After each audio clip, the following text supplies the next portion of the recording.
El registro imposible. El Hotel Grand Royal era uno de los más exclusivos de la ciudad. Ubicado en una zona céntrica pero con un ambiente de lujo y privacidad, solía recibir a clientes adinerados que buscaban discreción. La noche en que Samuel Ortiz se registró en la recepción fue como cualquier otra. Nada en su actitud levantó sospechas. Era un hombre de unos 45 años, bien vestido, con un acento neutro y una cortesía impecable. Llevaba un maletín de cuero negro y una pequeña maleta de ruedas. Su reserva estaba en el sistema, pagó en efectivo y firmó los documentos sin titubear. La recepcionista, Ana, no vio nada fuera de lo común en él. Revisó su pasaporte y su tarjeta de identificación. Todo parecía en orden. Al introducir sus datos en el sistema, coincidían con un perfil sin antecedentes. Samuel Ortiz era, según los registros, un consultor de negocios con domicilio en Madrid. No era la primera vez que se alojaba en hoteles de lujo. El Botones lo acompañó hasta la habitación 405, en el cuarto piso. Samuel Ortiz apenas intercambió palabras con él, limitándose a un educado gracias antes de cerrar la puerta tras de sí. Después de eso, nadie más lo vio. A la mañana siguiente, la recepcionista se percató de algo extraño. La llave de Samuel Ortiz nunca había sido devuelta. Normalmente, los huéspedes que hacían check-out la entregaban en recepción o la dejaban en la habitación. Pero cuando verificaron el sistema, su salida no estaba registrada. La encargada de limpieza, Beatriz, fue enviada a la habitación 405 para verificar si el huésped aún se encontraba allí. Golpeó la puerta, pero nadie respondió. Insistió un par de veces más, y al no obtener respuesta, utilizó la llave maestra para entrar. La escena dentro la hizo retroceder un paso. La habitación no había sido utilizada. La cama estaba perfectamente hecha, sin señales de que alguien hubiera dormido en ella. No había maletas, ni ropa, ni artículos de aseo en el baño. Solo un pequeño detalle rompía la perfección del cuarto. La televisión estaba encendida, mostrando estática. Beatriz apagó el televisor y revisó el baño. Nada. El lavabo seco, las toallas sin usar. Era como si el huésped nunca hubiera entrado. Extrañada, regresó a recepción para informar de la situación. Ana revisó los registros de entrada y salida nuevamente. Samuel Ortiz había hecho check-in a las 10:37, la noche anterior. No había salido del hotel. Sus documentos seguían archivados en el sistema. Sin embargo, cuando decidieron revisar las cámaras de seguridad, la historia dio un giro escalofriante. Fueron directamente a la grabación de la noche anterior, buscando el momento exacto en que Samuel Ortiz cruzó la puerta principal del hotel. Minuto a minuto, revisaron el metraje desde las 10:30 hasta las 10:45. Pero él no estaba ahí. Su nombre estaba en los registros, la habitación estaba asignada a él, la recepcionista recordaba haberlo atendido, pero en las cámaras, jamás había entrado al hotel. No había ninguna imagen suya caminando hacia la recepción. Ni con su maleta. Ni con su maletín. Era como si nunca hubiera existido. La habitación sellada. La gerencia del hotel decidió mantener el caso en discreción. No querían rumores, ni publicidad negativa. Pero el personal no podía evitar hablar de ello entre susurros. Beatriz aseguraba que la televisión se encendió sola cuando ella entró en la habitación. El Botones, el último en verlo, juraba que Samuel Ortiz tenía algo extraño en la mirada, como si suplicara ser visto, pero sin atreverse a pedir ayuda. Las dudas comenzaron a crecer. ¿Cómo era posible que un huésped se registrara, desapareciera y no dejara rastro?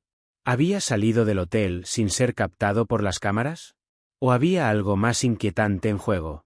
Esa misma noche, el personal de recepción intentó acceder de nuevo a la habitación 405 para inspeccionarla en detalle. Lo que encontraron desafió toda lógica.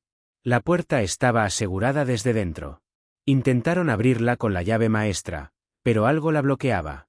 Se escuchaba el mecanismo de seguridad resistiéndose, como si alguien estuviera sujetando la cerradura desde el interior.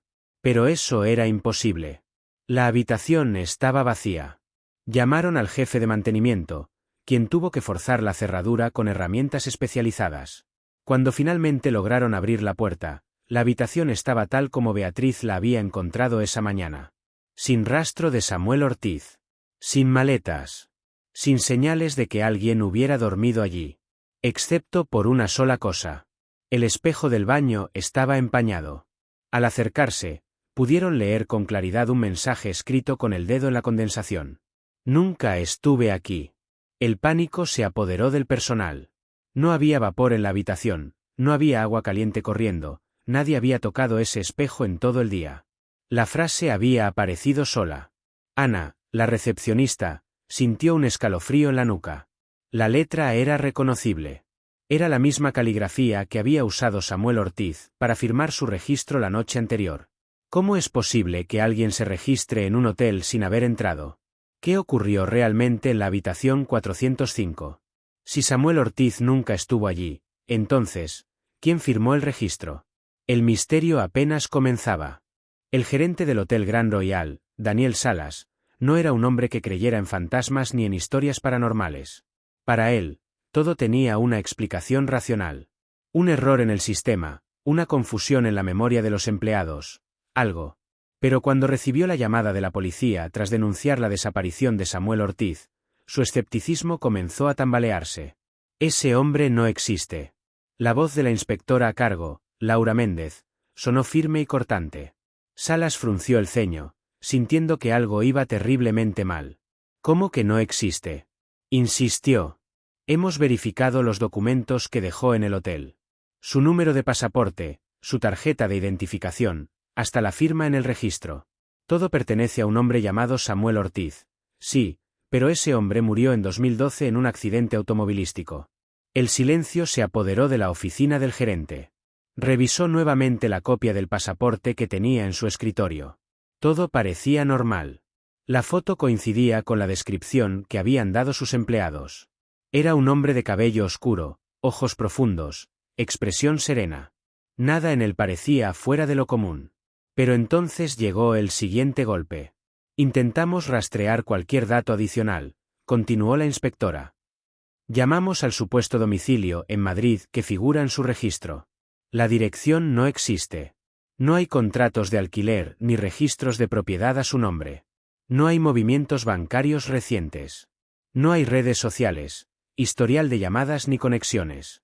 Daniel Salas sintió un escalofrío recorrerle la espalda. Pero, él estuvo aquí. Yo mismo he visto su firma en el registro. Entonces explíqueme cómo alguien que lleva muerto más de 10 años pudo escribir su nombre anoche.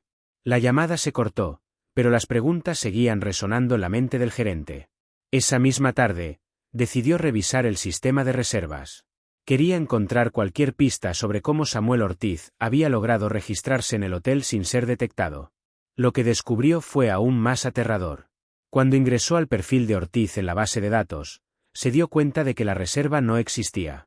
No había rastro de su check-in, ni de la transacción en efectivo. Todo había desaparecido del sistema, como si nunca hubiera estado allí. Era como si el hotel mismo se negara a recordar que alguna vez había existido. Y sin embargo, alguien lo había visto. O al menos, eso creían. Los días pasaron y la historia de Samuel Ortiz se convirtió en un rumor inquietante entre los empleados del hotel. Nadie quería hablar del tema en voz alta, pero todos sabían que algo no encajaba. La habitación 405 fue clausurada temporalmente. Oficialmente, por mantenimiento. Pero la verdad era que nadie quería entrar allí. Desde la noche en que encontraron el mensaje en el espejo, los empleados que se acercaban a la puerta sentían un escalofrío inexplicable. Algunos aseguraban haber escuchado ruidos tenues desde dentro, como el susurro de una conversación ahogada. Otros decían que, cuando pasaban frente a la habitación, sentían la presión de una mirada invisible observándolos desde el interior.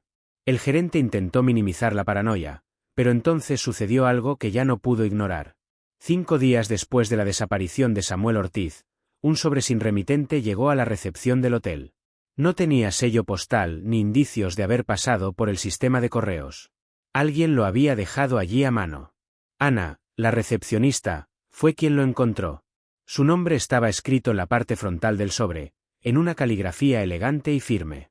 La misma caligrafía que había aparecido en el espejo de la habitación 405. Con manos temblorosas, lo abrió y sacó una única hoja de papel. El mensaje era simple, pero aterrador. Gracias por la estadía. No había firma. No había fecha. Solo una línea escrita con tinta negra. Ana sintió que el aire se volvía más pesado a su alrededor. Su vista recorrió la recepción con una creciente sensación de paranoia, como si en cualquier momento fuera a ver a Samuel Ortiz parado frente a ella. Pero no había nadie. El gerente ordenó revisar las cámaras de seguridad, para ver quién había dejado la carta. Cuando revisaron las grabaciones de la madrugada, encontraron la imagen de un hombre con un abrigo negro acercándose a la recepción. Caminaba con paso firme y decidido. Se detuvo frente al mostrador, colocó el sobre y luego, sin prisa, se dio la vuelta y se dirigió a la salida. Su rostro nunca fue visible. En el momento en que cruzó la puerta del hotel y salió a la calle, desapareció en el aire. No hubo ningún rastro de él en las siguientes cámaras del exterior. No se lo vio caminando por la calle, ni subiendo a un auto. Simplemente se desvaneció. La imagen se convirtió en prueba irrefutable de que algo fuera de lo común estaba ocurriendo en el hotel. Pero lo peor aún estaba por venir. Cuando revisaron nuevamente la carta para buscar huellas dactilares, encontraron algo que los dejó sin palabras. El sobre estaba sellado con una pequeña marca en relieve. Un sello con la fecha 2012. El año en que Samuel Ortiz murió. El caso de Samuel Ortiz sigue sin explicación. Nadie sabe cómo llegó al hotel, ni cómo desapareció. Su firma, su rostro, sus palabras, todo indica que estuvo allí. Pero los documentos dicen que está muerto. ¿Fue un experimento de identidad? ¿O acaso, algo mucho más oscuro? La habitación 405 sigue cerrada. Nadie se atreve a entrar. Y en las noches más frías, algunos empleados juran escuchar el sonido de una maleta rodando por el pasillo vacío. Si te apasionan los misterios imposibles, las desapariciones sin rastro y los casos que desafían toda lógica, suscríbete a Misteriópolis. Aquí exploramos los enigmas más inquietantes, donde la realidad y lo desconocido se entrelazan en historias que te harán dudar de todo. Activa la campana y prepárate para adentrarte en lo inexplicable. Porque hay casos que nunca se cerraron, y tal vez, la respuesta aún esté esperando ser descubierta.